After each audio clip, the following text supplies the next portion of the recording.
Hi, I'm Mark Rossano, founder and CEO of C6 Capital Holdings, coming to you from Primary Vision Network. So we're back at it after my whole family decided to get the stomach bug last week. So it started Sunday and finally left the house on Thursday. So it was nice to start to get back to some sort of normalcy for those that have been experiencing what is clearly ripping through the U.S. and abroad. So hopefully you can survive and weather the storm. So here we have our normal 3 episodes within the EIA. We're going to look at builds continue across the board. What do the builds mean? How have they come through? Then we want to look at trucking and manufacturing data and how that really kind of shows where the demand struggles are going to be from the U.S. perspective, with some of the data turning a bit more negative after actually being fairly strong in January, as we've been highlighting through the trucking and shipping side. And then when we look to segment 3, we're going to talk about how Saudi unexpectedly increased OSPs, and really what does that mean for the physical market? What does that mean for spreads and for cracks? More importantly, crack spreads when we look not only internally but also abroad.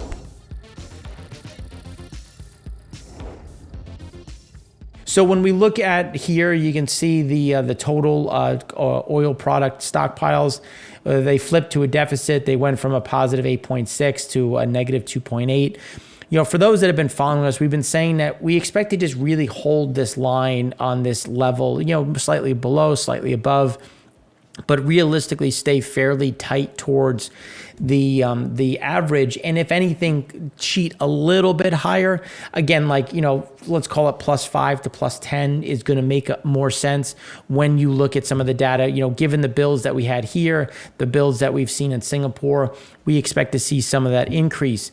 Now, when you look at total crude stocks, surplus narrowed from +25.4 to 13.8. A lot of that was with some of that crude going from offshore to onshore. That helped move some of those flows. But the Chinese data on the land side is a bit lacking.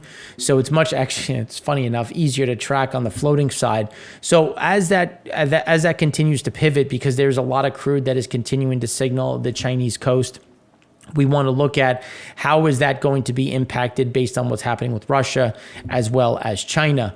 So then when we look at total oil product stockpiles, the deficit narrowed from 16.7 to 16.6. And this is going to be an interesting one, because on the oil product stockpiles, we expect, and again, I don't know if you can see the chart, and if you're listening on a podcast, I'll try to explain it. So typically we get a draw.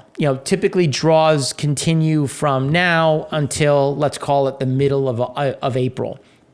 Our view is we're going to get draws along seasonal line. We're going to get draws, but it's going to be unseasonally slower. And that's because we're getting a ton of Russian product dumping into the market, which is going to saturate a lot of these markets when you look at both Asia as well as the Middle East. And that's going to adjust some of the dynamics, because we already have a record amount of light distillate and gasoline in the world, especially when you look at Europe and Asia. And it's really middle distillate that has been driving the show. But now as Russia puts more on the water because they can't send it into Europe to the same degree, that's going to shift the dynamics. That's going to shift some of these spreads, which is why the increase in OSPs is a bit odd when you look at some of the issues when in regards to refiner margin. So those are things that we want to talk through, not only in this segment, but also segment 3. So India had a nice little increase in Jan for the consumption of oil products to 18.7 million tons, which if you look at last year was at 18.1. So again, you're seeing some of those increases in general, and it was across the board of gasoline, diesel, as well as with LPG still staying elevated, slightly down, but again, still a bit stronger. The gasoline and diesel side is going to be interesting, because we do expect India to import more Russian crude and then turn around and export more diesel product. Because if you think about just the way this is going to go, Russia's going to send more Urals, more ESPO into the market. They're going to send more refined product into the market. This is going to be absorbed and consumed by these different countries, and then either re-exported under a different flag or consumed locally, and then the locally made product, India's diesel then gets pushed into the market itself. So then when we look at land storage, you can see the deficit widened from 6.1 to 6.6. So again, you're still kind of moving along, bumping along, nothing too crazy. West of Suez, the surplus narrowed from 6.3 to 4.2. That'll increase a little bit just based on what we've had in both the US and Europe. And then east of Suez, the deficit narrowed from 12.4 to 10.8. And that's something that we expect to continue to kind of close that gap when you look at land storage in the east of Suez. But west of Suez, when you look at, there's typically a fairly steady build. And we just see this moving very much along seasonal lines. And just to strengthen the point of some of these different shifts, Kuwait aims to raise exports of refined products, including diesel and jet fuel, to Europe. So when you look at crude exports, you could see exports come down from the Middle Eastern markets, but it doesn't mean that there's going to be a mismatch in flows. It's just they're going to export less crude, consume more of it internally, and then export more product. So this is why we always talk about it's how important it is to look at both sides of the equation, because you have to weigh what's happening in the crude markets as well as what's happening in the refined product markets, because there's they're the barbell of the same, just to you look at weightlifting. When you look at the barbell, you don't just look at the left side and make sure there's enough weight on the left side. You have to make sure there's enough weight on the right side, which is why we try to balance how we look at these markets. Many of the extra flows will come from Kuwait's massive 615,000 barrel a day Al Zour refiner, the first of 3 lines or trains as they're is now operating. The second should start producing fuels in the coming weeks. So as that operational increase happens, they're going to consume more crude internally, export more product.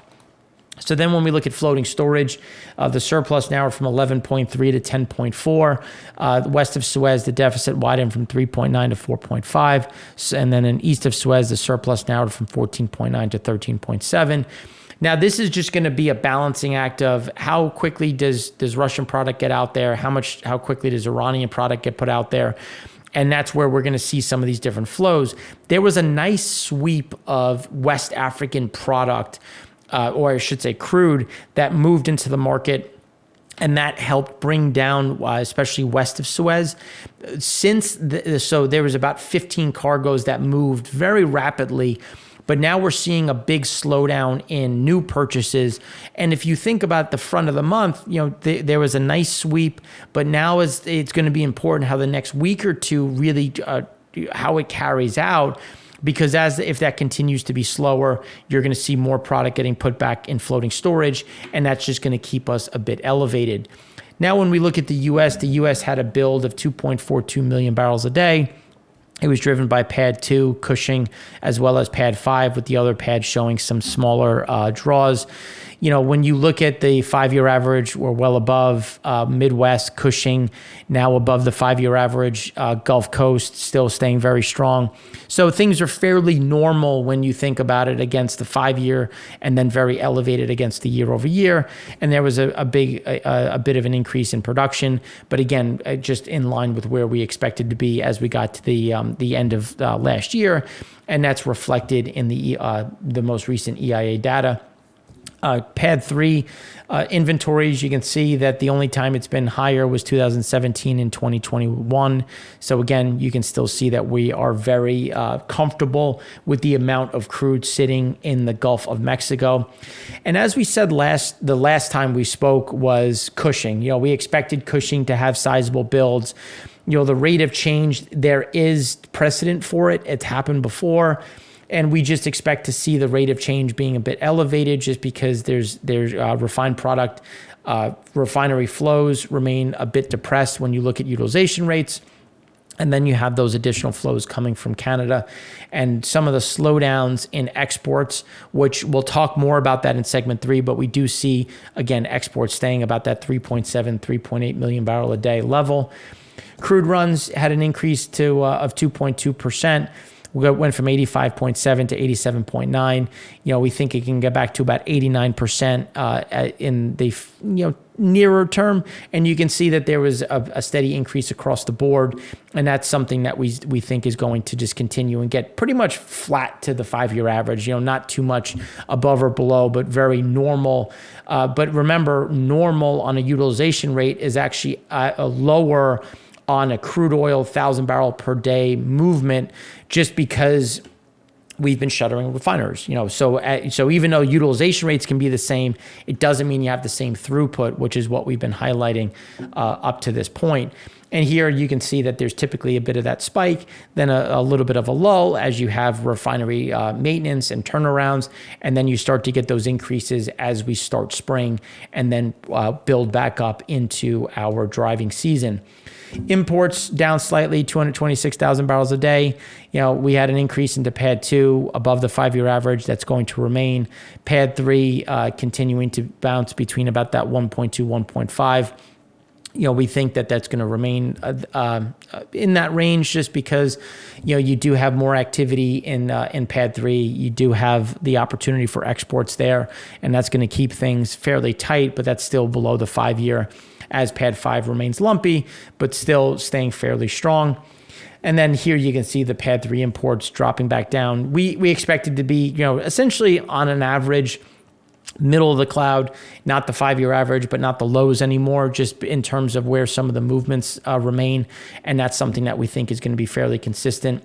Now, the opposite is true in Pad 2. We think it's going to be at the top end of the range, above the 5-year average, but again, not setting new records, but sitting, at a fairly elevated level, just given where things continue to sit on the flows front. Implied demand, small drop in gasoline, but right around that 8.4 million barrel a day level. As we've been saying, 8.3, 8.4, and then as we get into March, you'll see it drift a little bit higher. But again, distillate, absolutely horrendous, slightly up 70,000 barrels, but well below the 5-year average. Trucking declining, future imports coming way down. Again, we're seeing that February lull we've been talking about. January was a bit better than we expected. We expected March to be a bit better into April, but it seems like you had some decent backlog that came in Jan. February, steep drop off, which is going to become a bigger problem given the fact that trucking is falling off and you have weather working against you.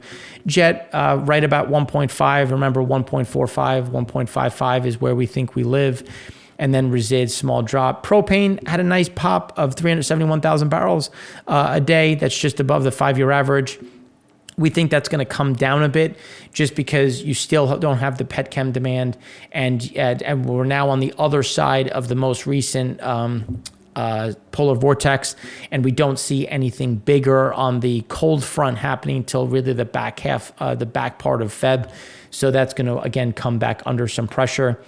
Gasoline applied demand, we're right where we were in 2013, 2014, still well below the average, and you can see kind of hugging the low end. And that's something that we think persists, just given a lot of the pressures that we're seeing on the consumer and just in general as prices also remain elevated. Crude oil inventories drifting higher. This is looking, obviously, excluding the SPR. You could see that there was only 3 times it was higher. It was 2017, 2021, and 2022. So we do think that that's going to continue to trend. Just, again, it's going to be fairly normal. It's going to follow the trend of 2022. Just at the rate of change is going to be a bit softer. And just because we're not going to have a huge amount of imports, things are going to be fairly stable. So again, it's going to continue to drift higher, as it should. I mean, seasonally speaking, we should be building. It's just going to be a bit below the rate of change that we normally see from 2022. Product and storage, we've crossed over from where we were. We're back to where we were in 2018. As gasoline builds continue, as we've talked about, as we've seen a bit more distillate going into the storage markets, that's going to send us a bit higher because it was really distillate that was driving. So middle disty is going to be the big focal point. Diesel is going to be the big focal point because that's really going to make or break where we go on the products front, because crude's fairly normal. Gasoline is moving above normal, and then distillate's been the one well below. So that's really where we're going to want to look on the next few months. Supply of crude, days of supply fairly normal, nothing crazy there. Gasoline storage, even though it was a sizable build, it's still normal for this time of year. And for those that have been watching us for the last 3 weeks, we've been saying like we're gonna have that big pop, like it's coming, just because that's what normally happens, and it varies on when. It doesn't. It could have been 2 weeks ago. It could have been this week. Again, it just matters. It normally happens, but because of this spike, prices came down. Some of the imports that were expected got kicked out just because it no longer made sense. And some of the imports that were expected from Europe have been moved back into Latin America and other parts of Pad 1. So that's going to be, we're just going to see some of these builds continue. But we're still going to fall short of the peak. Our whole view is that we normally get some big draws in March and into April, and we just think that the draws are going to be underwhelming. So even if we don't get to the level that we should be now in terms of the peak storage, our draws are going to be fairly muted, which is going to put us in still a bit of a bearish spot when we look at storage in general. Distillate, counter-seasonal builds. That a lot of that is driven from, again, slowing trucking demand, the end of the cold front. So now you get heating demand slowing down, and we did get a sizable increase in imports. That was expected, just given when February 5th hit and some of the sanctions on Russian product.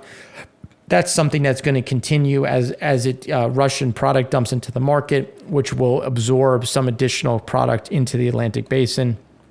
Jet still continuing to be low, but as disti builds increase, we should see kerosene builds increase as well.